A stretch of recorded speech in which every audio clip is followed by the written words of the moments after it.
Perfect. Good morning. My name is Teal Dunbar, she, her pronouns. I work for Labor's Community Service Agency, and we are here today because we want to teach folks. Good morning.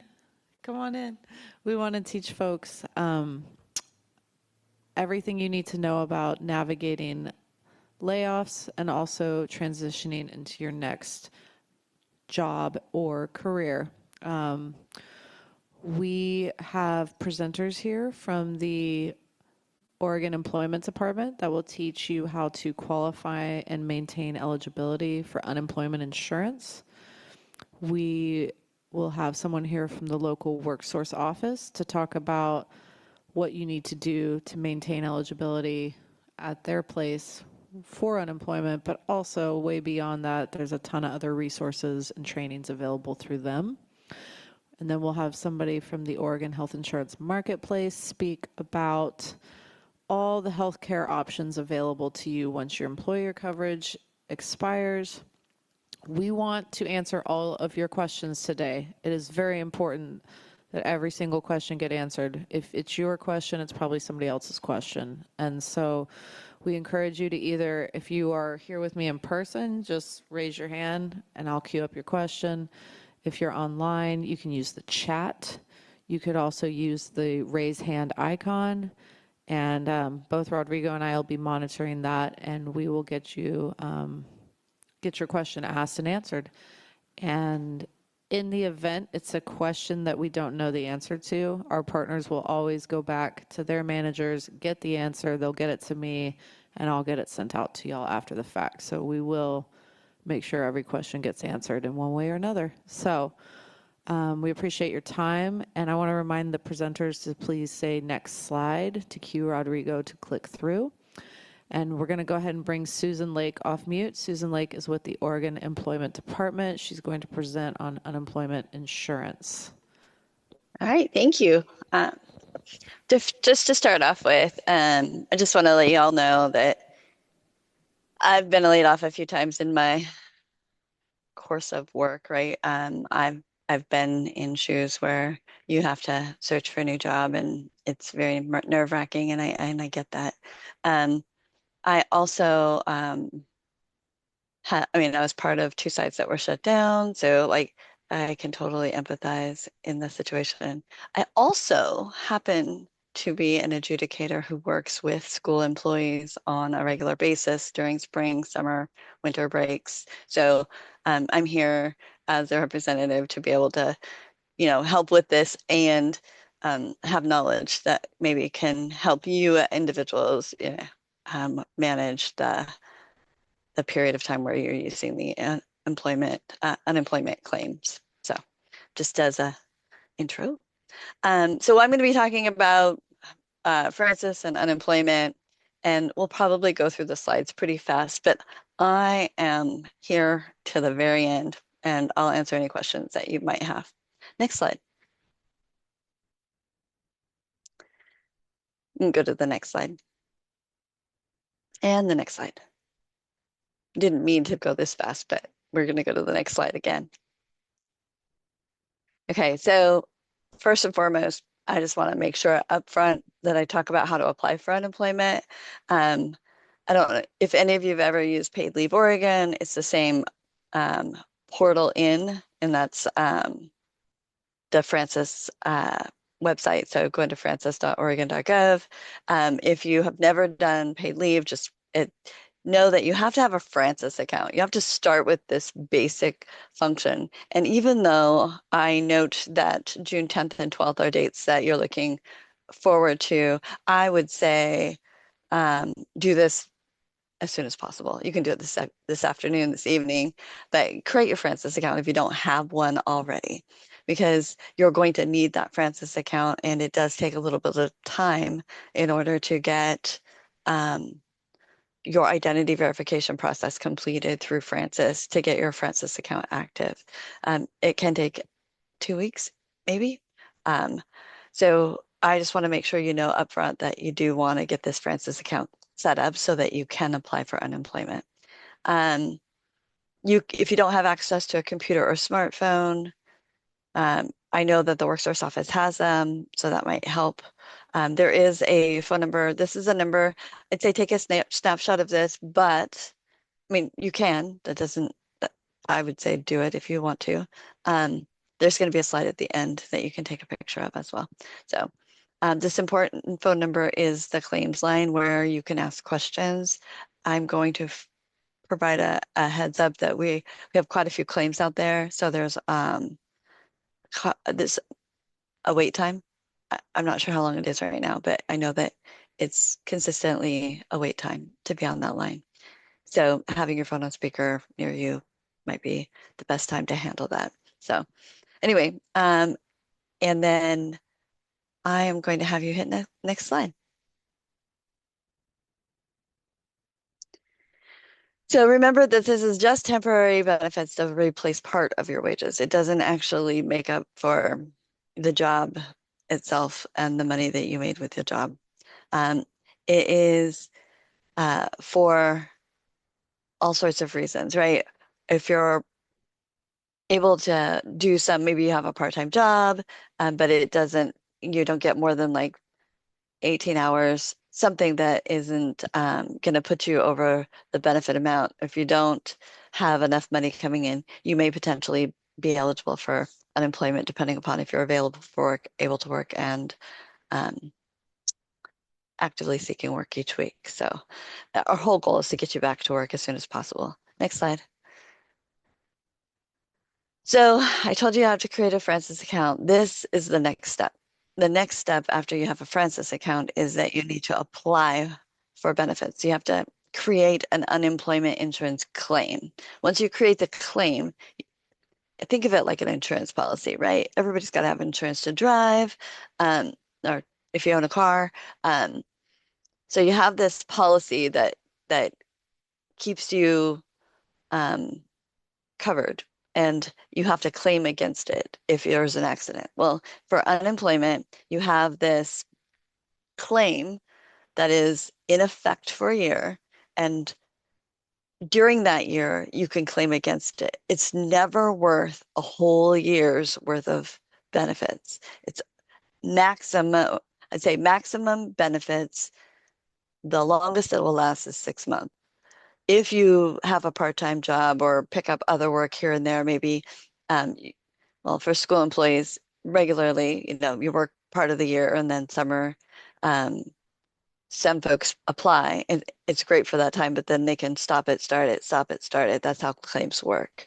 Um, but you do have to be, again, maintaining eligibility requirements is being able to work, available for work, and actively seeking work each week that you claim. Um, we send messages if there's an issue with your claim. Sometimes we send them through Francis. Sometimes we call. So making sure that you look, well, we mail stuff too, so definitely check your mail. Um, Especially while claiming, um, I would say I'm not really good about checking my physical mailbox, but I'd say while claiming, definitely be checking that daily just to make sure that you're getting any messages that we're sending that way as well. So next slide. In order to create your claim, you'll need basic information, right? And your work history. Now, we asked for the last 18 months, and there's a reason for that. When a claim is created, the claim is established based on your employment history. And the employers who've paid into unemployment tax could be listed there. So we want you to list who you worked for so that we can match the wages to you. And we want to know if there's something wrong. So if you look at, well, you report your employers. Once you've reported it and created your claim, we send you a letter that has the wage and potential benefit report. It's going to list all the employers that we see after you've reported the wages that you see or the employers that you see. So I want to make sure that you're checking that. And if there's a problem, you can always call that 877 number. You can send a message through Francis. They have live chat. We've got all sorts of avenues for you to reach out and say, hey, something's wrong. Because if you are missing wages, if they're unreported, missing, um, we can work with our contributions team and the employer to get those wages on there if in fact they are missing and could impact your claim. Okay. I would say another piece on this work history is that when you're creating your initial claim and reporting your employer, look at your pay stub. Make sure you have a copy of your pay stub and make sure that the employer you're reporting is what's listed on your pay stub, because that's what the state uses to identify your employer.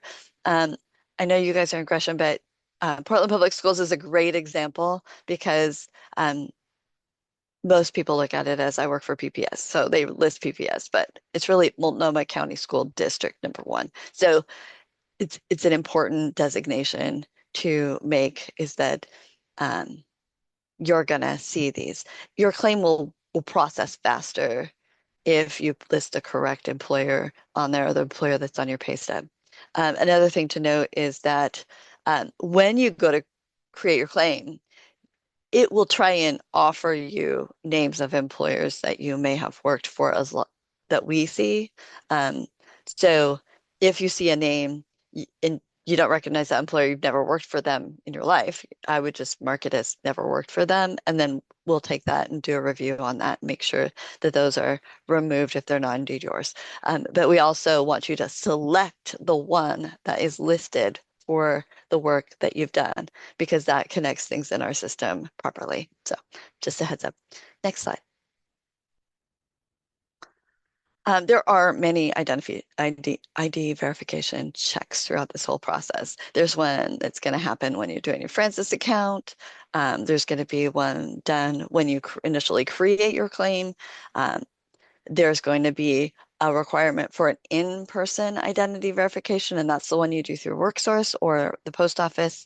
Um, I know we're going to cover that a little bit later, but if you have to do in person, there is a requirement to go to the WorkSource office or to meet with the WorkSource office person anyway. So I just highly suggest that you bring your documents with you and do that in person when you do that meeting, because they're both due on the same date and it just saves you time and energy. Um, there's a variety of reasons why you'll get an ID verification. If you've already done them and then you change something on your account, you're going to probably need to do another one. So just keep in mind that we're just watching out for your online security, or making sure that you are who you are and that there's no hijacking of claims or anything like that going on. So anyway, next slide. So I talked about the wage and potential benefit report already a little bit when I said you're reporting your 18 months. We're looking on our side. You get the report to see what we say or we saw that you worked at. So just making sure that's accurate. iMatch skills, meeting with the WorkSource office, and ID verification are three things that, well, it's really two things. It's WorkSource, or job seeker registration is registering for work in the state that you live, which is our iMatch Skills registration, federally required. So you'll want to go to iMatch Skills, do your registration. As a follow-up to that, in the same job seeker registration type um, task that you have, is to meet with the WorkSource office. They'll review your iMatch Skills. I'm sure we have people who will talk about what they have to offer after my presentation. And then you'll want to make sure you're always looking for information, of course. I mentioned that earlier. It's super important. If you miss a deadline, you could end up being uh, or missing out on an opportunity and maybe being denied benefits because you're not answering the questions that we need you to answer. So just be sure that you're looking for questionnaires, letters, notices. If you have questions, you don't know what it's for, don't understand it, reach out. Next slide.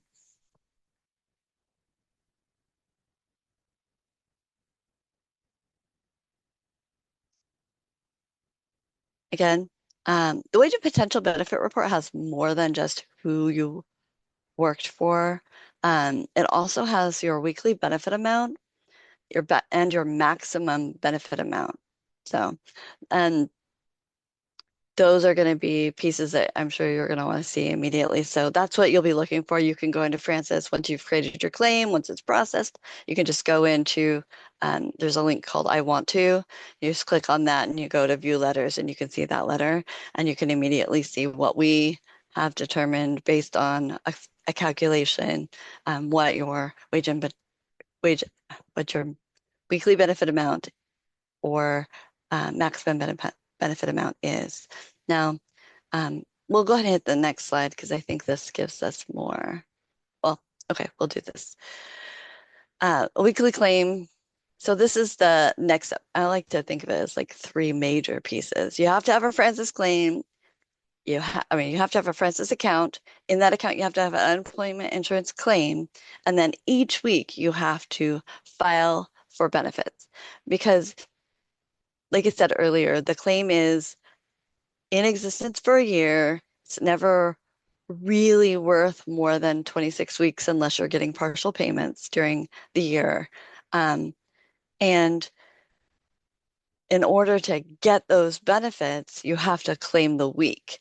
If you are on vacation, if you decide, or maybe you pick up more work, maybe you're doing some summer school work, and you don't claim, then you'll restart your claim. But we need to know what weeks you want. You have a whole week to report that prior week, but if you don't claim it within 7 days from the end date of the week, you could lose that week. So it's really super important that you file a claim every week that you want benefits. Our weeks start on Sunday and end on Saturday. So I'm going to say that today being May 13th, and this is just as an example, uh, last week is the week you would be claiming for if you were claiming this week. Everybody claims for the week that ended on Saturday. So today being the 13th, May 3rd through 9th is the week that you'd be claiming if you claimed on Sunday, Monday, Tuesday, Wednesday, Thursday, Friday, Saturday. This week, it's all for last week. So always remember that you have to claim a week and that you're always claiming for the week that ended on the Saturday before the date you're in right in the moment. Um, you have to be eligible for unemployment. And I mentioned able, available, actively seeking work. These are things that you are certifying that you are when you're claiming your weeks. So let's go to the next slide. And the very, very, very, very first week that you claim is something you must claim. You have to actually claim the week. You have to do the whole questionnaire on Francis, or wherever you're claiming. Um, you have to do that questionnaire, and the week has to be processed, and it has to be eligible in order for it to be a waiting week. I've had plenty of claimants just say, oh, I waited a week. It doesn't count. So get in there and claim just as soon as you are unemployed and you want to claim and you are able to work, available for work, and actively seeking work. All right, next slide. I'm going to go to the next slide. I feel like I'm repeating myself. And we do that because it's so important. All right, so work searches. A work search is the requirement is that you do 5 work search activities, and 2 of those 5 need to be direct contact with employers who might hire you. And direct contact can be in person, it can be through an online application. I think there's some different applications that schools use or county, maybe so ESDs or other avenues that schools use to get jobs with schools. But if you're looking at the website and you're searching the website for your work that you would perform, that's a work search activity. It's not a direct contact. When you click apply now, be it through the employer's website or through Indeed or through LinkedIn, that is direct contact because you're submitting your name to an employer so that they can look at your um, qualifications to be hired. So you're directly contacting an employer. So that does count. So, all right, next slide. I mentioned earlier that, especially for school employees, I see this a lot where you stop and start and stop and start. If you're in your claim and you're like, oh my gosh, I totally forgot to file last week, or the week before, maybe you forgot, and or maybe you were on vacation, maybe there was a reason why you didn't claim a week of benefits. You're going to probably run into a situation where you're like, hey, it won't let me claim. So if that happens, there's usually a little link. Well, as far as I know, there's always uh, a little link that says restart my claim. That's what you'll click, and you can make it start up again. Claims, I like to think they go dormant because we don't ask you to tell you you're done with your unemployment. We just have you stop claiming.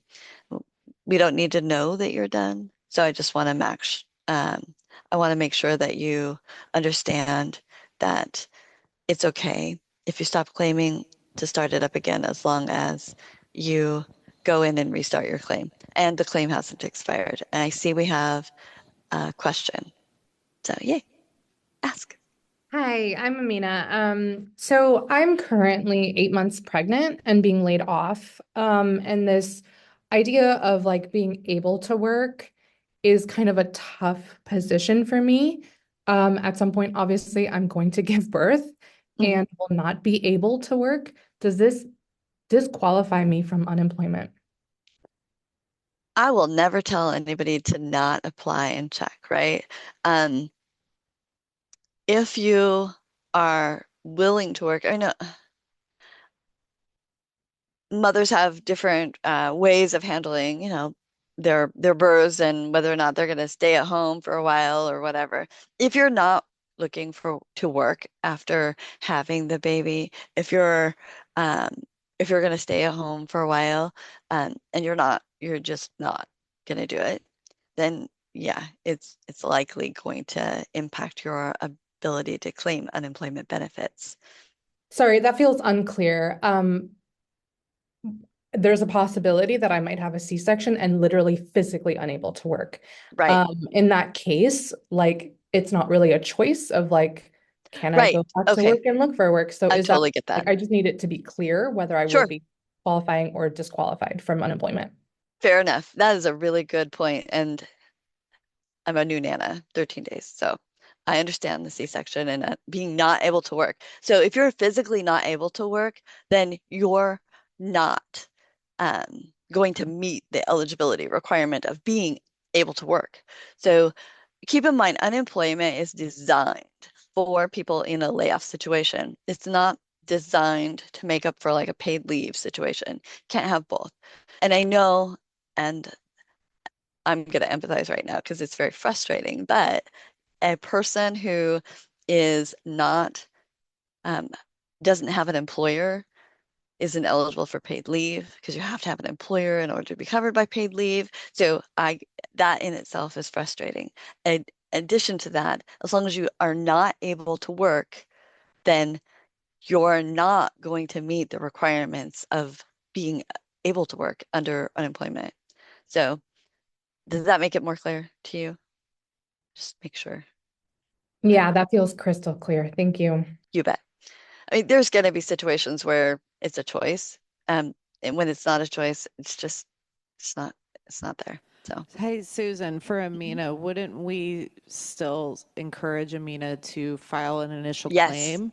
And once Amina yes, has healed from birth, then Amina, you would yes. be able to start weekly claiming. So I just want to clarify, it's not going to disqualify you forever. No, This is a week to week kind of thing, correct, Susan? you bet. And you're precisely right. I mean, anybody in this situation, you may find that yourself temporarily unable to work, right?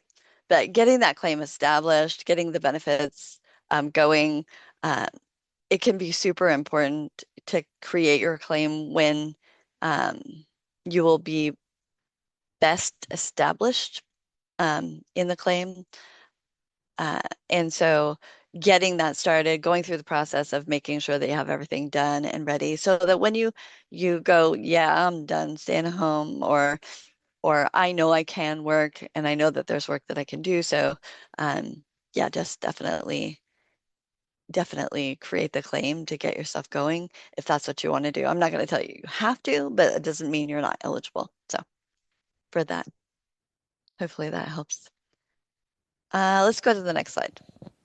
Amina, did that help clarify? I just want to make sure. Yeah, thanks. Okay. One of the things that people look for is when will the money arrive? It depends. That's the standard answer for adjudicators is it all depends on the situation, the scenario. However, if there are no issues on your claim and your claim processes, uh, you could potentially see those benefits within a few weeks. And I say a few weeks, right? Because obviously that first week is the waiting week. It's never eligible to be paid. So it's going to take another week to be claimed. And as long as you're able, available, and actively seeking work, and there's no other issues on your claim, then potentially you could claim that second week and then see funds. So we have direct deposit that you can set up using Francis. It's really super easy. I think they're still accepting paper for those who are not, a fan of this online stuff.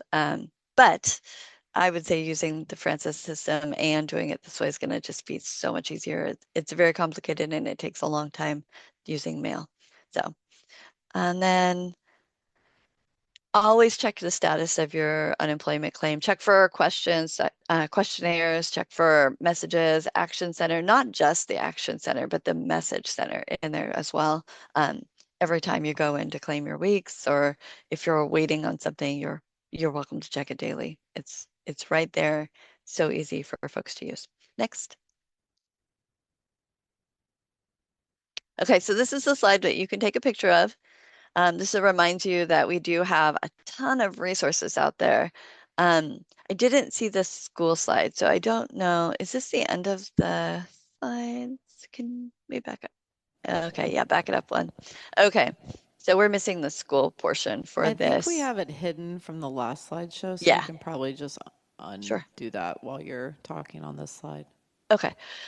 So just a reminder that there are a lot of newly updated videos out there at the website. So be sure, go out there, take a look at them. You can call if you have questions. For schools, oh, thank you. Um, so we have two different kind of scenarios going on. We have the whole you're unemployed, so you're wanting to claim. And one of the things I wanted to talk to you about is when you start your claim.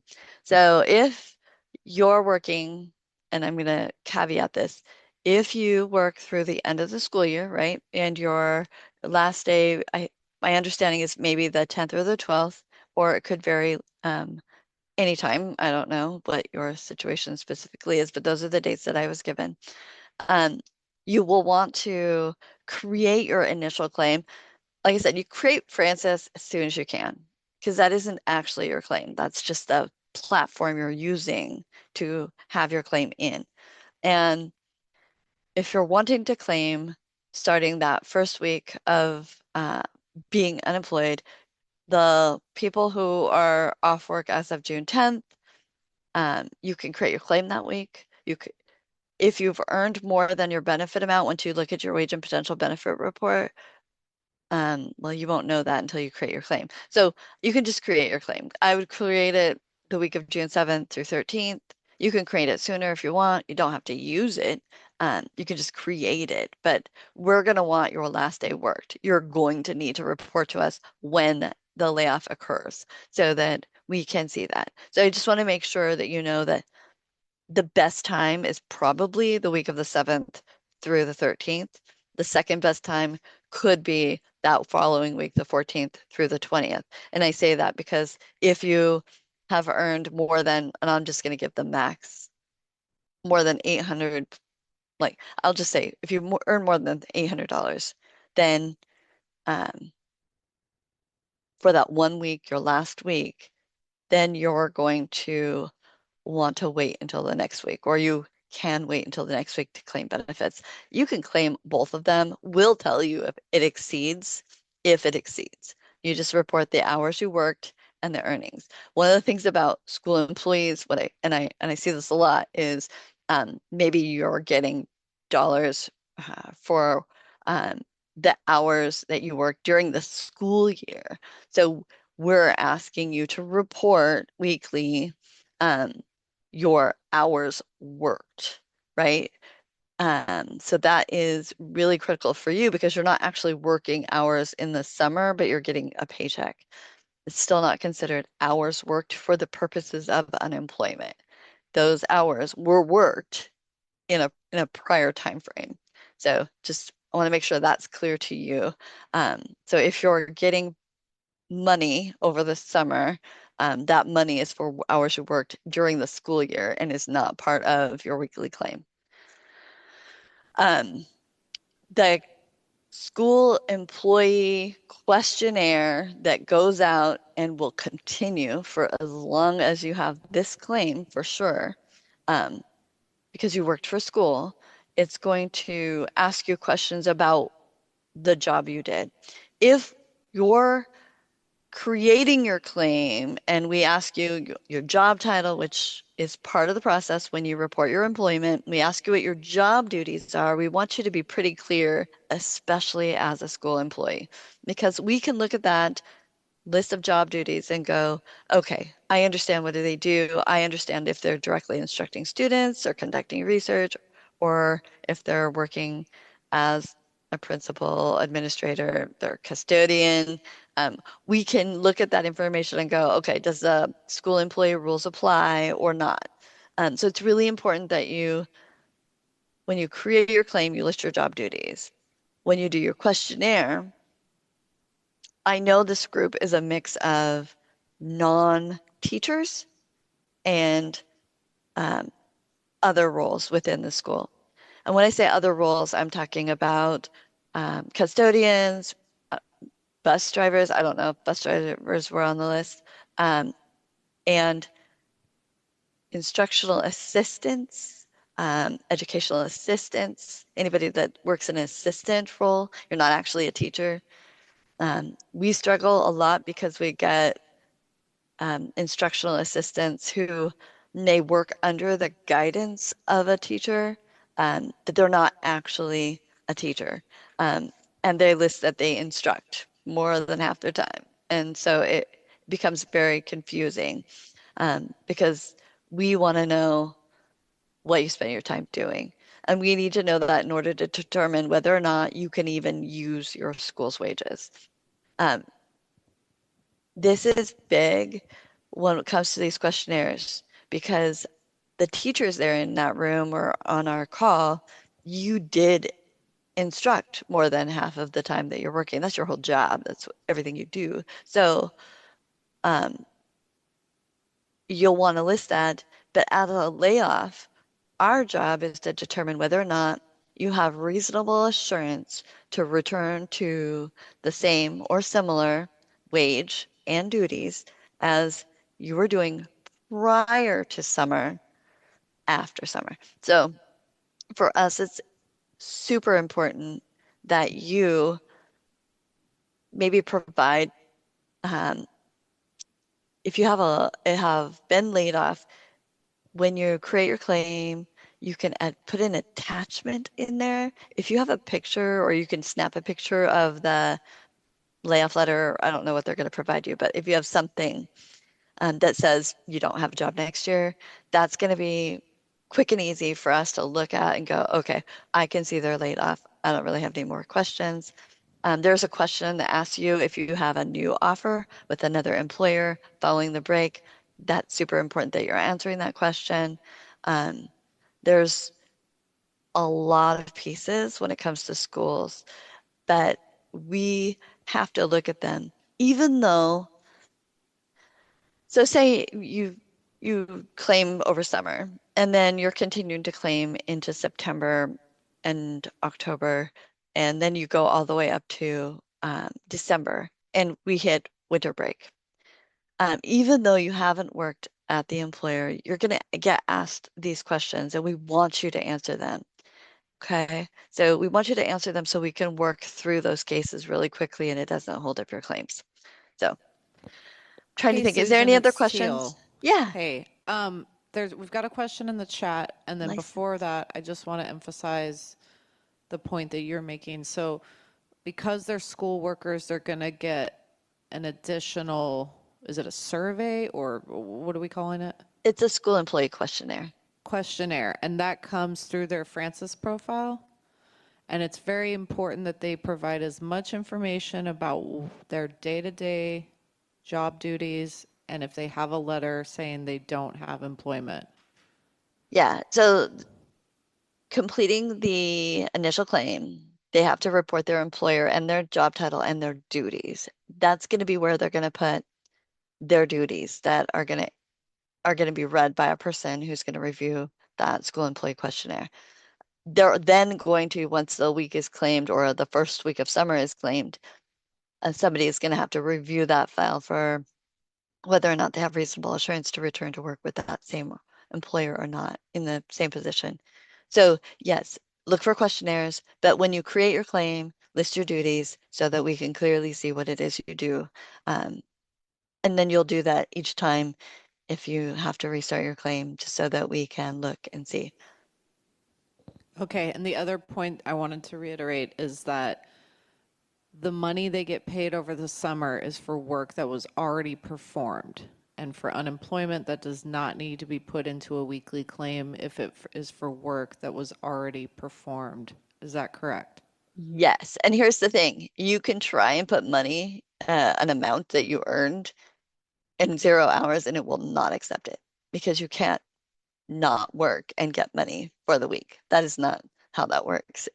You have to have worked hours and then get money. Or I say worked hours and earned money, not get money, because it's all about what you earned. This is why we don't have you report your wages when you get paid. We want you to report them when you did the work, because that's what the rule is about, is did you work? And if you did work, what did you earn during that time? Yeah, that's super important because that means folks can start claiming as soon as they're laid off and not need to report any paychecks still coming for work already performed. Right. So I see the Perfect. question Great. in the chat from Lucy. It says, I am a licensed teacher, but in my role, I do not teach regularly. How would that be classified? It is standard answer from us is it depends. So we need you to look at your week and just say, like, how many hours do you instruct? Even though you're a licensed teacher, what is your duty with the school? Are you an instructor?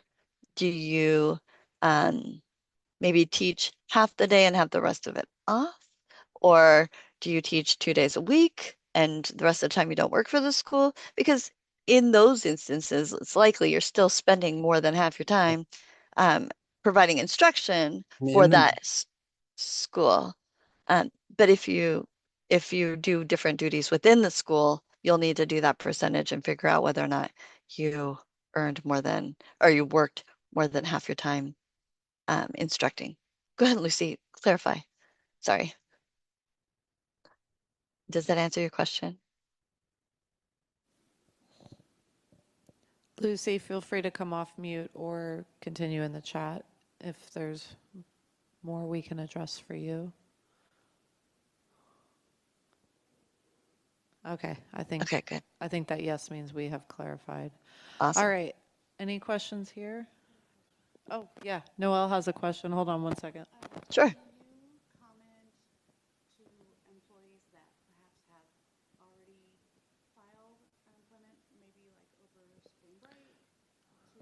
Okay.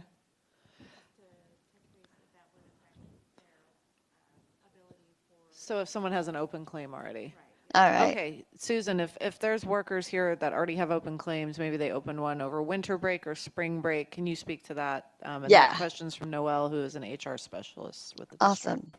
Thank you, Noelle. That's a great question. Yeah, if you've already got a claim, you're just restarting the claim. You're going to go in, you're going to restart your claim. It's going to ask you from a specific date, probably just before spring break or just after spring break. Have you worked since that date? Yes, you've worked, and you'll list your dates and you'll provide that employer just like anybody would on a new claim, but you're providing the employer information at that point, and you're listing your job duties and being very clear so that we can work through those pretty quickly. Um, but yeah, you're just restarting it. Now that claim will eventually expire. For those of you who may be coming up on an end of a claim, maybe you created this claim last summer and it's going to expire maybe in June, July. Um, you'll want to create your new claim because we all know you've worked because you're here. So you can create another claim at the end of the claim, um, so that you can uh, continue claiming for that period. Noel, did that answer the question? Hold on one second, Susan. Okay.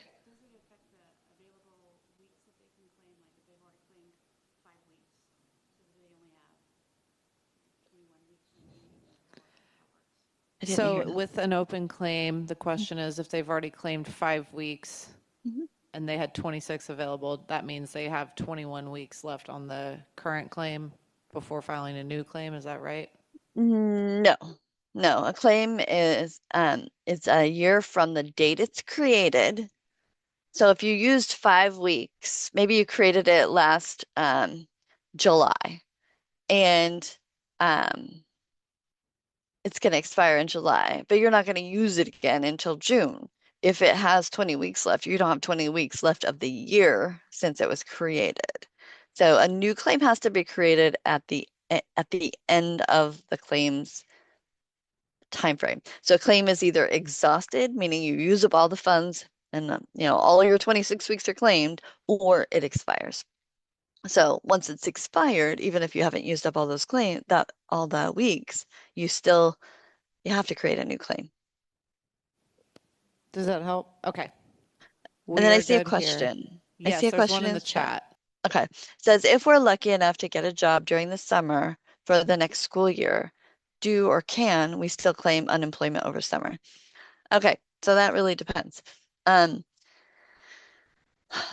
so for instructors, like people that teach and spend more than half the time instructing, as soon as you have reasonable assurance that you have a job, um, you need to report that to us, and then you may not be eligible to use the school employer's wages as a base of your claim. So some folks may have other work that they've done for a non-educational institution um, during that base period. I'd say you can try and claim, and we can determine whether or not your situation meets the criteria to still have some benefits or not. I would say if you're lucky enough, just keep claiming, and we'll do our part to help determine whether or not there are still benefits for you, or if you qualify or if you don't qualify at that point for the summer. This only impacts for the school recess periods. Um, so I hope that helps that portion. I had another thought I wanted to address. Oh yeah. Um, for those of you who don't have an instructional role, if you get a job, I'm just going to use custodian as an example. So you get a job or you worked as a custodian, and then you have the summer off and you're claiming you get a new job. Um, your wages are never at issue with the school. So just keep claiming because it's not going to impact you at all. It's just the instructional it's the instructors, not the instructional assistants per se. But the teachers that have a teaching role that they're going, I mean, we may just find that you're gonna earn a little bit less as a teacher than you were before. Maybe it's tenure, I don't know. But if that's the case, then we could potentially look at it and say, oh yeah, while you have this offer, you don't have reasonable assurance because it's not for the same wage. If an example, I did this one for summer, maybe a year or two ago, where there was a layoff, and some people were hired, but they were hired at like a half-time instead of a full-time role. um, still apply over the summer because you're definitely going to be earning less than 90% of what you were making before. And so we would consider you not reasonably assured for returning to work, even though you have a job offer, it's for less than it was. And our role, we have like a 90% or less. Um, then you're not really considered having the reasonable assurance to return to the same or similar work. So. Any other questions? I mean, I don't Amina, can't this answer will that. be sent out. We're going to send it out to the district and the unions, so they will be able to forward it to you. It'll be on my organization's YouTube channel. So yes, 100%. You can reference this later. Susan, a couple more things I just want to hit on. Mhm. Thank you so much. How can somebody live chat with an agent since this is a newer feature? Ooh. So I believe when you go into Francis, there's an owl, a little owl. You can click on it. I will say that I don't use it, so I don't have a lot of information. I've heard what other people have said. My understanding is you can just put in live chat or put I want to speak to a live person or get it to fail 3 times and then it might bump you over to an actual person. Because of course we have AI in there and hopefully they can answer some of your questions, but at the same time, if you need to speak to a person about specifics on your claim, you're likely looking for a real person. But what I've heard, and again, I've just heard this, I don't use the tool, is that you can just type in live chat, like Russell said, or um, yeah, just get it to fail 3 times and it should kick you to a person. And that's going to be a lot quicker than the phone wait time. So we just want to make sure people know. And it does look like the little bird, the owl, and you can find it on the Francis. We had a There's another question question. Yeah, sneak in. What if that's there are okay. no jobs to apply for at a similar wage? So, and it's interesting because I know that WorkSource is going to, and Heather, you can come off mute in a sec here. So I'm gonna try to answer this. I would apply for jobs with that are the same duties that you were doing before. Um, we want you to search for jobs at a similar wage, but i- if you turn down work that is work that I'm just going to use the teacher example, right? Say you're a science teacher and you're applying for science teacher jobs, but they're not hiring at the same dollar amount, but it's within 90% or, you know, what have you. So it's close. If you turn down work that is within the range that we're expecting people who do that work in that area, um, for that role, you're turning it down, that could be a problem for your unemployment. Um, so I would say, please go ahead and just apply for ones that are same or similar. Like we use qualityinfo.org to determine what the median rate is in your area. If you're applying for a science teacher job in Portland, it's a lot different than maybe applying for a science teacher in Fossil, Oregon. You know what I'm saying? So just be aware that we may review it and it could impact you if you're not applying for the work that you have the skills and experience for in the area. I'm not saying you have to apply for jobs at Fossil at all. I'm just giving it as an example of difference in wages. So. Heather, did you want to come off mute and ask Susan? Because you said you have a few questions. Yeah, well, Thank you. there's like, no jobs right now. So we can wait You're all summer, but there aren't very many to apply to. So that's one thing. okay. Um, Let me address the fact that it is summer and there's not likely any jobs that you would be able to work like that day, right? no, I Um, mean like at all because everybody's cutting. So it's not just Gresham Barlow that's having cuts. So a lot of school districts are cutting and they're not hiring. Okay. But still, we require that you, I mean, it's not we, it's the federal government requires that you actively seek work. So you still have to seek work. You can talk to our WorkSource folks, look for transferable skills. Um, there's a couple of different things that I mean, there's a lot of different things they'll give you as resources, but um, the requirement is still there that you have to seek work. Um, I'm just, Well, the seeking is not the problem. It's Mhm. making direct contact if there's nothing to make direct contact for. If you're saying that we're supposed to be applying for a similar wage, I've been teaching in the district for 20 years.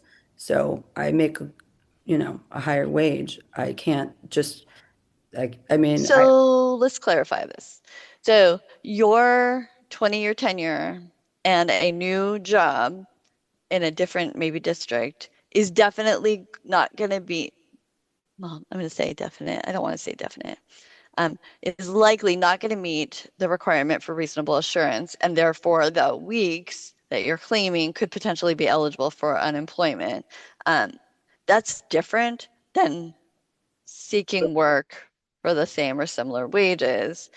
Um, if you turn down work and the average wage for that job in that area is something different than what you get paid, that may be something that we'll look at to see whether or not um, a job refusal is allowing or denying, because job refusals is super important. So um, I'm just going to say that it's a two different pieces.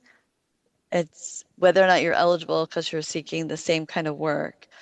You may not find something with your 20-year tenure, but you have to start somewhere um, in that seeking of work. So we expect that you'll take what people would normally get in that role at that area. yeah, I've already started looking for jobs. So I'm just saying there's not very many out there. There's Agreed. like 8 jobs, you know what I mean? Mhm. And I've looked in every school district in the metro area. So there's not very much to apply to. So actually hitting the apply button in the teaching realm might not be possible. Then you'd have to switch professions. And then you're not going to be making $60 an hour. You know what I mean? So I'm saying that part is complicated. The hitting apply now button, it It can be is. complicated. Okay. And then also, what if you have another job, like I waitress? You said you can't make more than 800 a week? Oh, that was an example Okay. of it's whatever your wage and potential benefit report says. Like you'll get your wage and potential benefit report. It's going to tell you what your weekly benefit amount is. That's the number you're looking for. If you earn less than that Okay. amount, then claim a week. Okay. I think I get that part. Then it has to Okay, be less. Okay. Thank you. you bet. And then Yeah, I there's see a a lot of opportunity for partial payments when you're working somewhere else part-time. So we always encourage people just go ahead and claim and let the Oregon Employment Department figure out if you qualify that week or not. yeah, Because even if you don't qualify for 1 week, it just means you didn't qualify that week. It doesn't mean the money's gone forever. It just means you don't get it that week. Is that right, agreed. Susan? Absolutely. It just means that that one out of 26 full benefit payments can be spread over week 27, 28. Yeah, so we always just say go ahead and claim if you think you might be eligible. I Heather, I see. don't want to leave unless you're good. I mean, I think I'm good. I'm just more concerned about being able to hit the apply now button, for if there are no jobs at all. When we hear you on that, we're going to have a presenter next from WorkSource who's actually going to talk more about exactly what you're bringing up. So you're leading us into a perfect segue. So hang tight. We've Yes. got Kate's question online next. Susan, do you want to read it? It's a Sure. bit long. Okay. That's fine. I was hired as a temporary at the beginning of the school year and was told it was only because HR didn't have the paperwork together on time. I was told by HR that isn't considered a layoff because the contract was temporary. It was not because anyone was on leave. The role was completely open. Is this temporary status going to be disqualifying for me? Oh no. So we work with temp agencies all the time with folks. When a contract ends, it is a layoff, period. I mean, if a contract has ended, you're, be it a teacher contract for 2 years with the school, be it a temporary fill-in, if the school doesn't intend to have you back, it is definitely still part of the layoff. A layoff to us is when it's neither party's fault. There's just either there's not work that the employer can have you do, and um, you're not stopping that work from occurring. Like, it's not because you can't do it, and it's not because you're not willing to do it, but because they simply just don't have the work. So it's really a like a no fault situation when there's a straight layoff where an employer has said, sorry, we don't have anything for you to do, so we can't keep you. Yeah, you're fine. And then can folks choose to search and apply for jobs unrelated to their current occupation using the transfer? Of course, yes. Um, Absolutely. So I also want to make sure that y'all know that there are transferable skills. Um, the hitting apply now isn't the only way to have direct contact. Direct contact could be, you know, communicating by email. It can be communicating by mail, by submitting your resume, sending your resume, or what have you. As long as you're communicating in a way that's intended with an employer to try and get a job there. So it's not just hitting apply now. So you're aware. Any other questions for me? I know I've taken up quite a bit of time. I think I've got one here. Yes. Do you want to use the mic? Hold on, Susan. You bet. Yeah, this is Todd Deutschman. I'm a custodian. And Yeah. I was just wondering if, with me getting my hours cut, if I qualify for unemployment. It depends. Again, I would create that Francis account if you don't have one already. If you have one, restart it when the time comes. Um, if your hours are cut, it just depends upon how much you're going to be earning once your hours are cut, right? Okay. So, We always say file yes. because it's good to try and they'll let you know if you qualify or not. But if you're getting partial payments, a lot of times you will qualify. So we always encourage you to try. And just so you guys know, while we have a lot of work that we're doing, we have a team of dedicated individuals that handle school employee like breaks anyway. So, and we're getting ready to train a bunch more. So, we'll have people working on school files as soon as summer starts. Okay. Did we address Fiore's question? Can folks choose to search and apply for jobs unrelated to their current occupation using their transferable skills and still qualify for benefits? I don't think we did, but yes, you can. We look to make sure that you're actually applying for work that you have the skills and experience for to determine that that's eligible. It doesn't have to be a science teacher specifically, but if you do have transferable skills, we just want to make sure that you're not applying for a teaching position without a license, right? We want to make sure that you do have the skills and experience to do the work. And if there is a question ever, they're going to contact you. They're going to send you a questionnaire. They're going to do something. So apply for the jobs that you believe your skills and experience will help you get to that work as soon as possible. We always want to get you back to work as quickly as possible. That's really what we're here for. Well, I do the benefit portion, but WorkSource is really, that's their whole job, is to get you guys the skills and experience or the information you need so you can get back to work as soon as you can.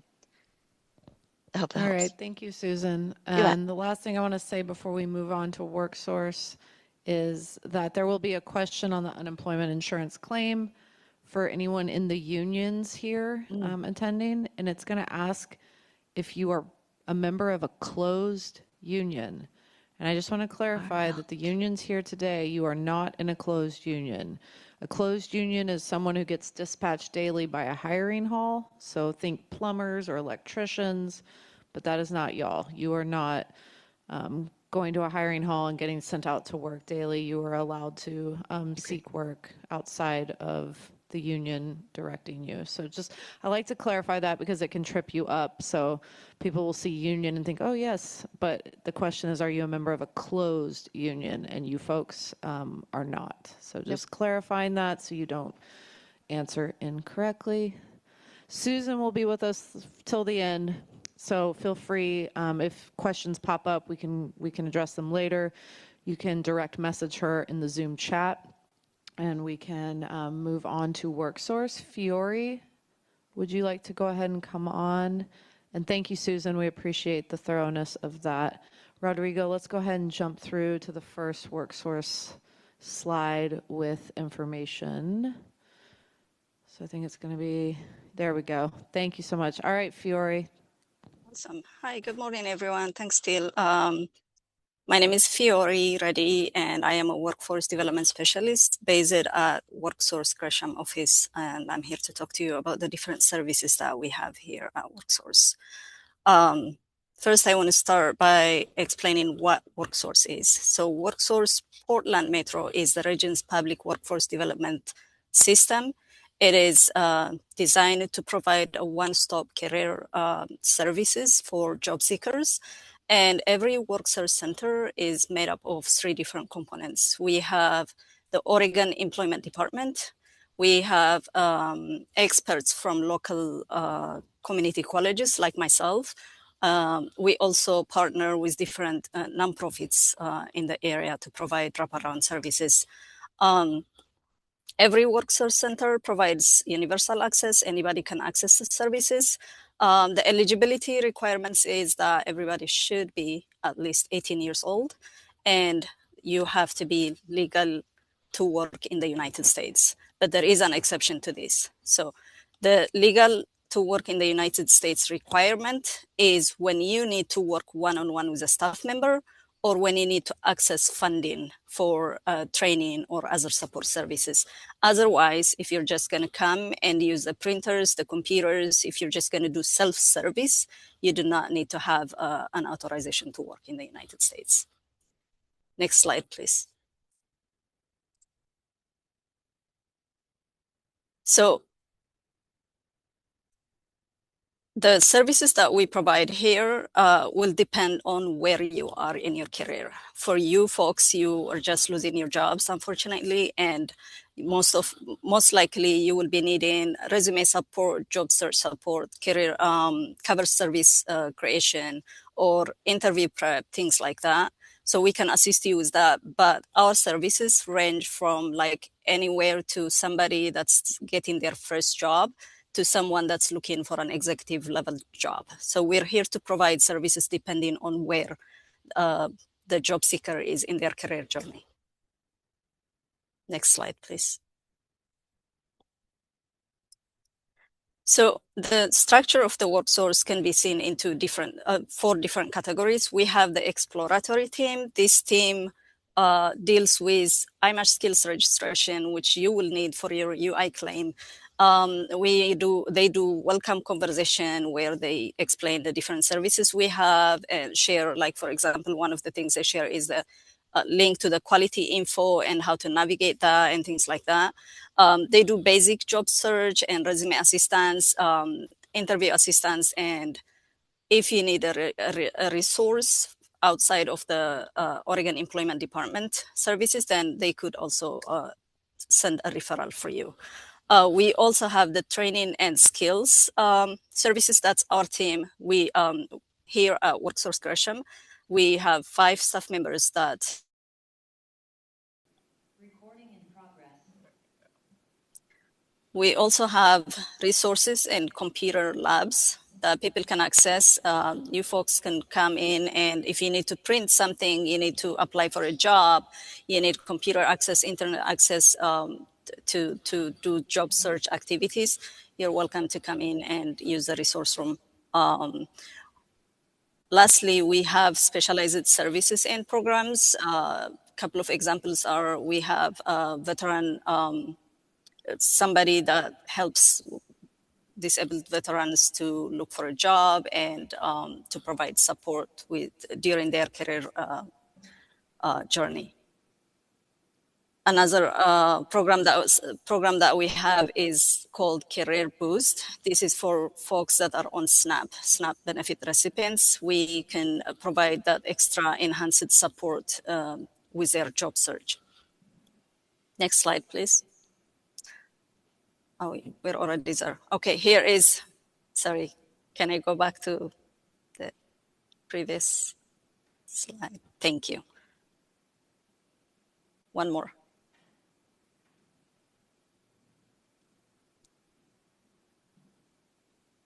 Can I go to the previous slide, please?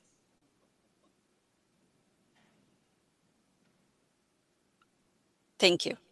So this is a snapshot of some of the workshops that we provide.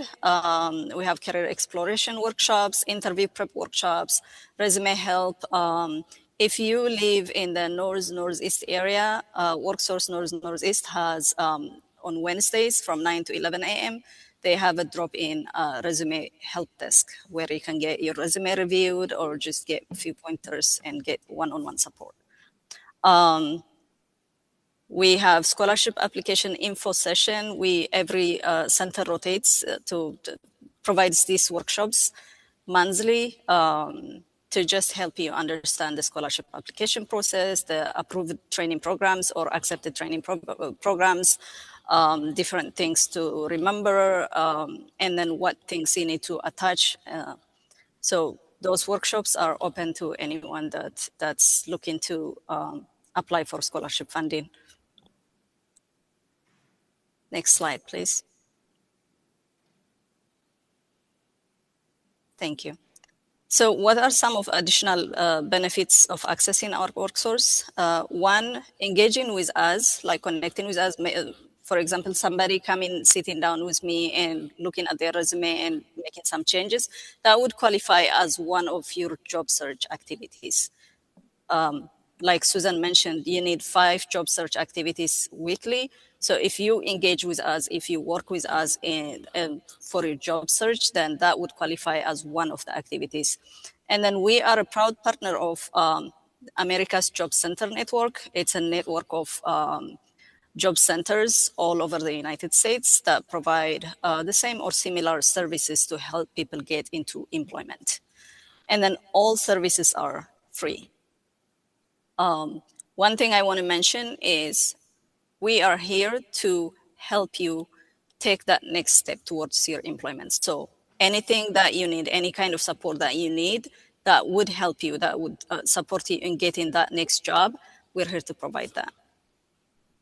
Next slide, please.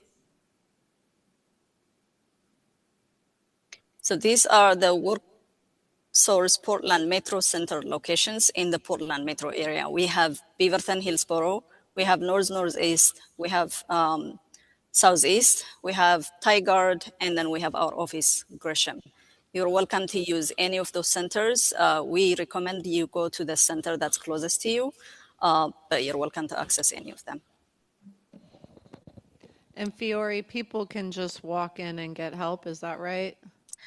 Yes, so it depends.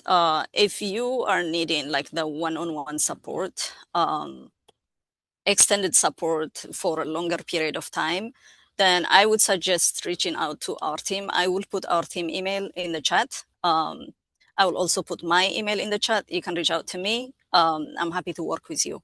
If you're just looking to access, let me go back. One of the things that you will need for your unemployment benefits is you need to verify your identity. A lot of times we get emails about that requesting appointment. You do not need to book an appointment. You can just walk in. One thing we suggest is if you choose to walk in, come as early as you can because the line can get long. So early, we open at 8:30. So come in like at 8:20, 8:10. That would get you in the door quickly and then get your services. If you're just looking to access the computers, you can just walk in. Um, if you're not sure what your next step is or what you need, what kind of service you need from WorkSource, you can just walk in, tell the front desk, I'm here, I lost my job, I'm looking for some kind of services, and they will be able to guide you. But if you're sure of what you want, for example, you want to change into a different career and you're just not sure how to navigate that, and you need the one-on-one job coaching, advising services, then that would be our team. And you can reach out to the skills team email that I'm going to share or my email that I'm going to share.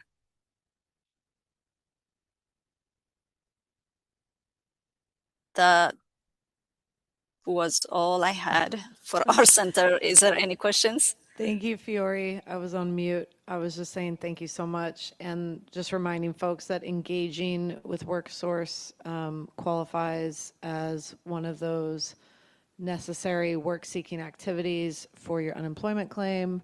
But like Fiore said, they're all about helping people transition to the next job or the next career. So everything at WorkSource is free. Please use them. They are passionate about helping people get reemployed, switch careers, get the training and certifications they need. So thank you, Fiore. And then we've got Russell also from WorkSource to just kind of speak to one more side of the WorkSource team and how you can best utilize them as you continue to look for your next job.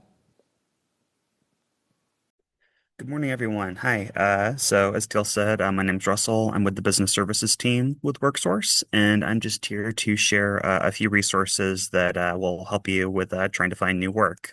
So the first resource I want to share is a website called imatchskills.org. I'm going to type that in the chat real quick. So iMatch is basically a job listing database that is run by the state of Oregon. It's an excellent resource just for finding open positions. Think of it kind of like WorkSource's equivalent of something like Indeed.com. When a lot of people first log into iMatch, they do find it a little off-putting just because it is an older system. It was created in the early 2000s, so it doesn't look as stylish as some of the other job listing boards you can find online. But it does have a few advantages that those other job listing databases lack. For example, iMatch is the largest job seeker database in the state of Oregon. So there might be positions on there that you don't find anywhere else. Additionally, our team has to verify every single employer who posts on iMatch to ensure that they are who they say they are and to make sure that all the job listings they post are active, open, and available. Little personal anecdote I like to share is I was fresh out of college. I started looking for work and I saw a job listing on Indeed for a little position at a game store, something simple enough to pay the bills. And I went over to talk with the owner. And when I met him, turned out the listing was real. He was hiring, but he had no clue that somebody had posted that job listing on Indeed. Somebody had just taken a photo of the help wanted sign in the window and posted it. So he was kind of caught off guard by the fact that someone came in asking about it.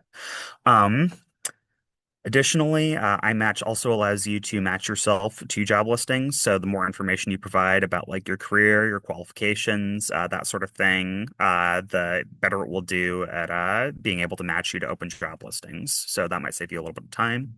Another website I want to share just in terms of labor information is qualityinfo.org.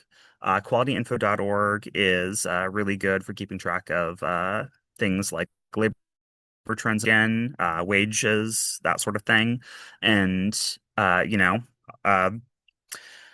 obviously we're getting into summer and teaching jobs might not be as, readily in supply as we would like. But that doesn't mean that there aren't some other kind of relevant jobs open that might have some transferable skills. So for example, I just went into qualityinfo.org. I went to the tools tab and I clicked the little tab that says occupation and wage information.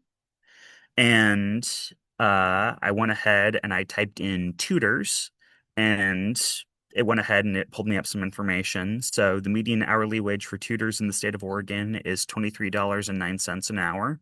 The number of job openings per year are as 257, and it's got a projected 10-year growth of 9.7%. So that's good information to have as you're just trying to find new work and looking for positions that might have, some transferable skills. Oh, doubling back to iMatch, yesterday I went ahead and I started looking for some positions that might be relevant to your specific skill sets. And I found 3 job listings that are available. So if you want and you're curious about any of these, you can just copy down the job listing IDs that I'm about to post in the chat, and you can potentially apply for them. The first is a kind of Head Start teaching position that's being offered by Mount Hood Community College. It looks like that's kind of a position focusing on kind of early childhood education learning, that sort of thing. There's also a substitute teaching position being offered by a company called EduStaff. And then finally, there is a science instructor position that OMSI is currently hiring for. I did take a look at that one, and it looks like that might close pretty soon. I think it might even close tomorrow. So if you do pull that up and it looks absolutely perfect for you and you want to apply for that, do it ASAP.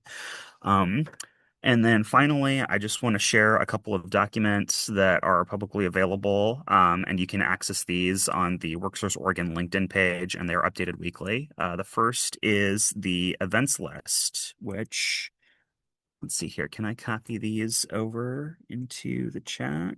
I'm not sure I can. If I can, it's not letting me. Let's see here. Okay, yeah, doesn't look like it's allowing me to drop them in. But the WorkSource Oregon LinkedIn page, you can find some good information about upcoming events for job seekers within the Portland metro region. So for example, just recently we had a hiring event for a company called Autistic Community Activity Program, and they are hiring for summer camps. And this just happened yesterday. And if you're like, oh, that sounds perfect, but that happened yesterday, so I kind of missed out. Fear not, because we have another job fair for Autistic Community Activity Program that is coming up on the 18th. So yeah, that is definitely a great resource. Highly recommend checking them out. We actually have a flyer for them. Although, as I said, it's not letting me drop that into the chat, but this is all available on our LinkedIn page. If there's an email alias, perhaps I could potentially send these out later on. So if anybody has access to that sort of thing, please let me know, and I can try to get that to you guys.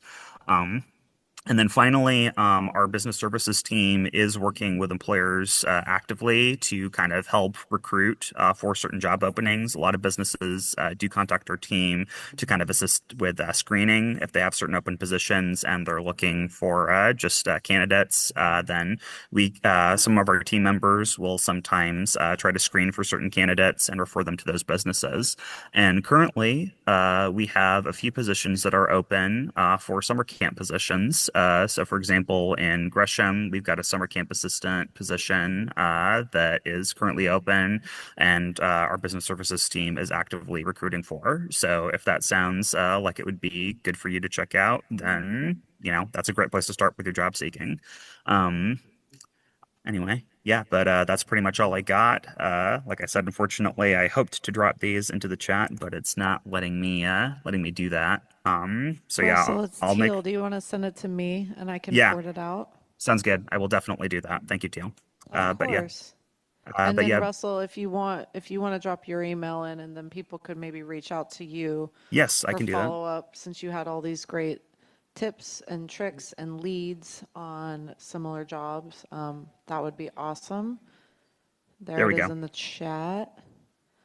Thank you, Russell. No problem. And our last component is going to be Michael from the Oregon Health Insurance Marketplace, talking about all the options available once your employer-sponsored healthcare expires. Thank you, Teal. Yeah, good morning. Again, Michael, I'm with the Oregon Health Insurance Marketplace. We're under the Oregon Health Authority, and just going to discuss some of the different options for folks that are concerned as you might lose employer-sponsored coverage and kind of what the next steps are and what's out there. So go ahead and go to the next slide, please.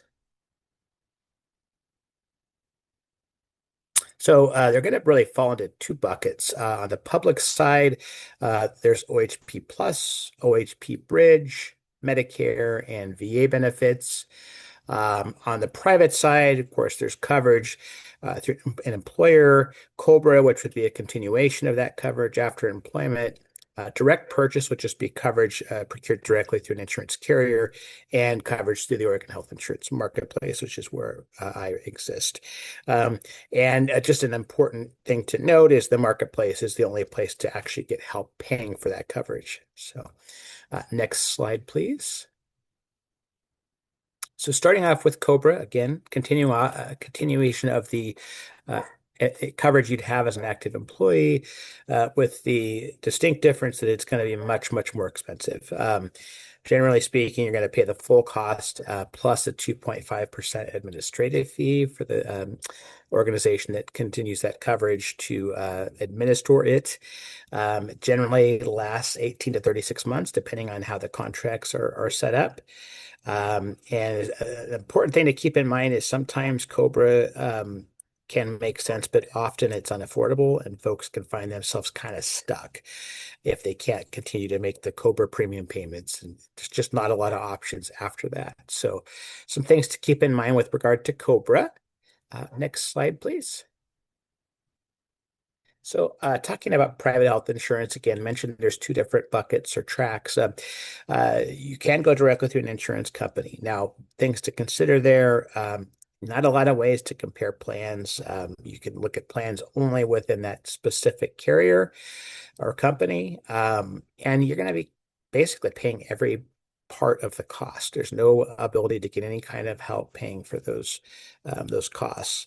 On the other side, through the marketplace, 80% of folks that enrolled had financial assistance. And you have that again, that ability to compare and do an apples to apples look at what's the coverage look like, even compared to the current employee coverage you have. What would it look like if you look like against, comparisons to other carriers and plans they offer? Just a lot of opportunities to not leave good benefits and help paying for those benefits on the table. In either case, though, you do typically have to enroll during open enrollment, which is November 1st, actually going to be through December 31st. And the only exception to that is if you qualify for what we call a special enrollment period, which the loss of employer-sponsored coverage would definitely be one of those triggering events. So that would allow you 60 days from the date that you lose the coverage, and even 60 days before you're going to lose the coverage, to get in and shop and get new coverage on the private market. So 60 days is that magic number. Next slide, please. So talked about financial help, getting help paying for the coverage. What's that look like? Comes in two forms. One is premium tax credits. It's going to help to reduce those monthly premium costs. And you can use tax credits on any marketplace plan. Cost share reductions are going to be out there to help reduce those out-of-pocket costs. So think things like co-pays and co-insurance if you go to the doctor's office or the pharmacy. Even on your accumulators like deductibles and maximum out-of-pockets, those also can really reduce those. Now, typically you have to put those on a silver level plan, which is that way for a number of reasons, but basically because that's kind of the base level plan. The exception is if you happen to be American Indian or Alaskan Native, you can actually enroll those, apply those to any plan on the marketplace. Next slide. So we talked about the public health insurance bucket, and OHP Plus being kind of one of the main programs in that bucket. It's the Medicaid program in Oregon. It's completely free to have and use. It is based off pretty typical eligibility criteria. So they're going to look at family income, household size, age. Now, folks, if you're pregnant, or in some cases, if you have uh, disabilities that qualify, or age or blindness can be considered as well, you can qualify at a much higher income level in those cases. And it's available all year. So there's no requirement for open enrollment or any kind of special enrollment period. Next slide. So OHP Bridge is a program new this year. It's designed to help folks that might be kind of in that, that window between, having enough income to pay for private coverage, but having too much income to qualify for OHP Plus. Allows folks to qualify for OHP Plus like benefits, still state-based coverage, still no cost, completely free to have and use, and it's going to be based off real similar criteria to OHP Plus. It's also available all year, so no special enrollment periods required. Next slide. So Medicare, if you're 65 or older, of course, sometimes younger if you have certain disabilities that can qualify you. It is administered through Social Security, and they're going to have similar sign-up windows as we do on the private market. So an initial enrollment period, of course, if you lose employer group coverage, there's also a general enrollment period and annual enrollment period for some of the Part D and Medicare Advantage plans. Next slide. So staying on the market, on the Medicare side of things, there are some additional ways you can save money. Aging and Disability Resource Center of Oregon is a great resource, and they can help you with things like Medicare savings programs, the limited income subsidy. These will help really reduce some costs based on your FPL, of course. So that's the federal poverty level and where your income sits within that. You can qualify to help get really some significant reductions in costs of both medical and prescription drug costs. So great resource. Again, Aging and Disability Resource Center of Oregon. Their contact information is at the base of this slide. Next slide. So SHIBA, the Senior Health Insurance Benefits Assistance, another great resource, kind of all things Medicare. If you need help applying and getting enrolled, if you need help with an appeal or a complaint, they can help with kind of keeping folks safe as far as fraud and how to protect you against those kinds of abuse. They do part of the work with us as far as helping folks that maybe have that dual eligibility household, if you will, where maybe one spouse is Medicare eligible and one is not. So we kind of work with them a bit there, and they help kind of get folks steered in the right direction with regards to what are their options. Again, even just down to going out in the communities and providing information and education about Medicare. They'll do these classes they call Medicare 101s. And again, free to have, free to use those classes and all their resources. So definitely take advantage of SHIBA. Next slide. So just to quickly recap, really look at your options. And I think the biggest thing of all is just keep in mind that we're here to help you. So if you have any questions at all, I'll put my contact information for the team in the chat at the conclusion of my presentation, but reach out to us. We're happy to help. We're here to be an advocate for you and make sure that if we can't get you the help we need, we'll connect you with one of our resources, one of our partners. We have hundreds, probably thousands actually, of fantastic community partners and licensed insurance agents that work directly with us all across the state. And so we can get you connected with somebody that can help you online, in person, over the phone, kind of whatever your preference is. But they're truly the experts in the insurance industry. So let them help you make the best decisions for you and yours. We do have a fantastic website at OregonHealthcare.gov.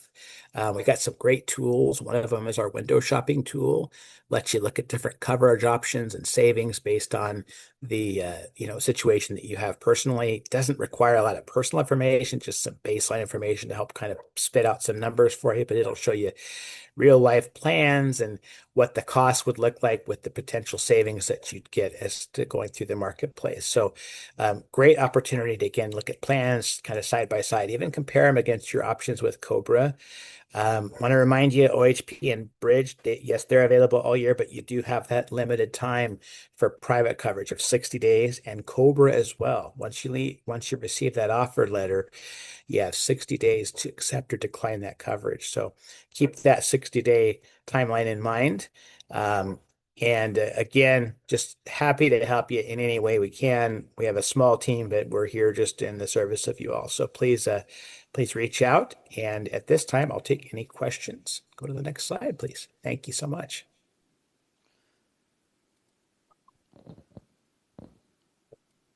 All right, just checking the chat. I don't see questions in the chat. I have a question here in person. Okay, hold on one second, Michael. Sure. I just have two questions. One, just to clarify, like we are set, I guess, to the end of September. I can apply 60 days before that. You Start can, applying? yeah. Okay. Yeah, that's really they do that for two reasons, but the main reason really is that if you have concerns about having any kind of gap in coverage, the way to avoid that is by simply once you know your end date. So let's say if you have coverage through the end of September, then you'd know you want to have coverage starting theoretically October 1st. And that would assuage any worries about possible gap in coverage. Now, you don't have to apply that early. You have 60 days after the loss of coverage as well. But that's really the reason for that 60 days before or after. And also, how long does it take to kind of hear back and be like, hey, yes, you're approved, you qualify, here's your Yeah, insurance? you'll typically get a real-time approval. So there's ways you can go on and apply if you're comfortable online through the healthcare.gov platform. Now that'll be changing for next year, but we won't go there because that doesn't impact you all. So right now it's through the healthcare.gov platform. You go in and go through your application. And again, if you have questions, they can help you. We can help you. But it's real time. You'll get an eligibility determination that spits out right when you complete your application, tell you kind of what you're eligible for, give you a chance to shop for plans. And typically, it's all prospective coverage. So that's why it's important if you're worried about that gap in coverage to get right on that and try to avoid that. Thank you. You're welcome. Great questions.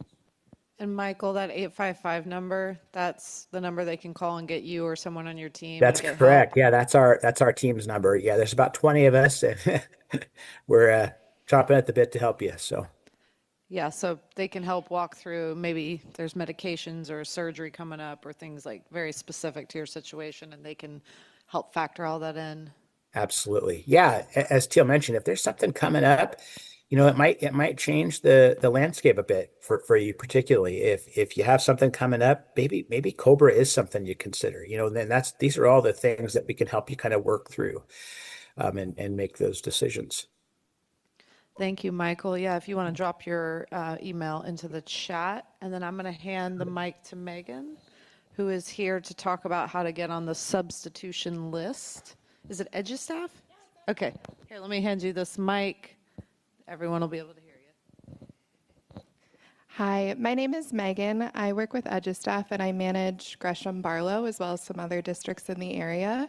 We are on iMatch Skills, but also if you're interested in substituting, I have some cards here for the folks in person.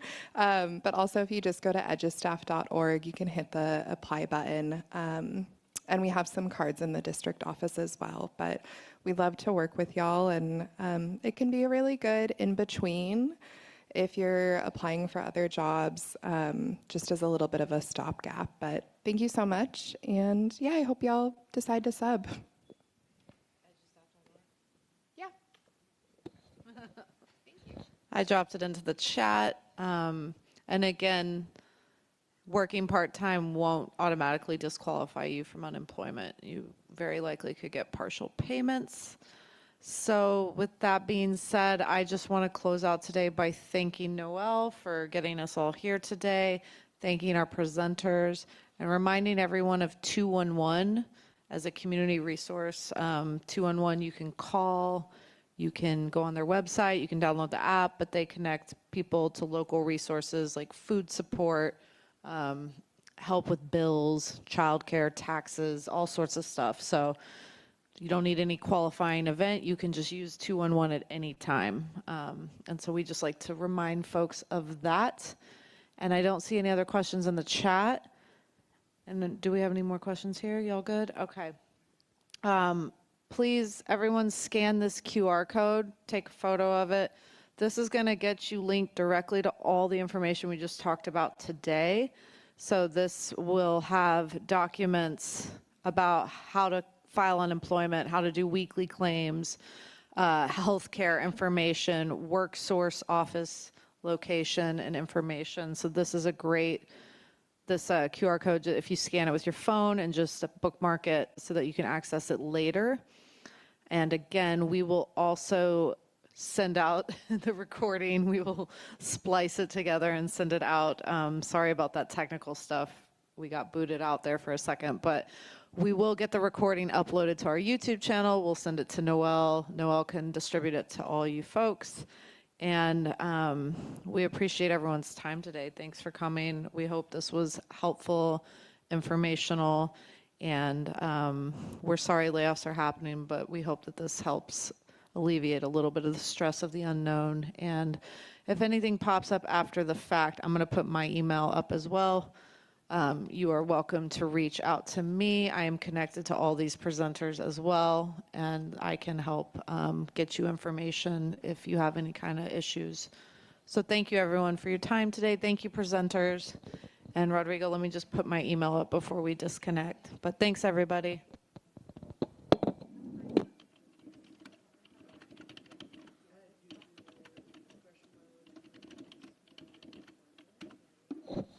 Everyone have a good day. Thank you so much for being here. Thank you, presenters, for the early start. All right, Rodrigo, you're good to disconnect. Thank you so much.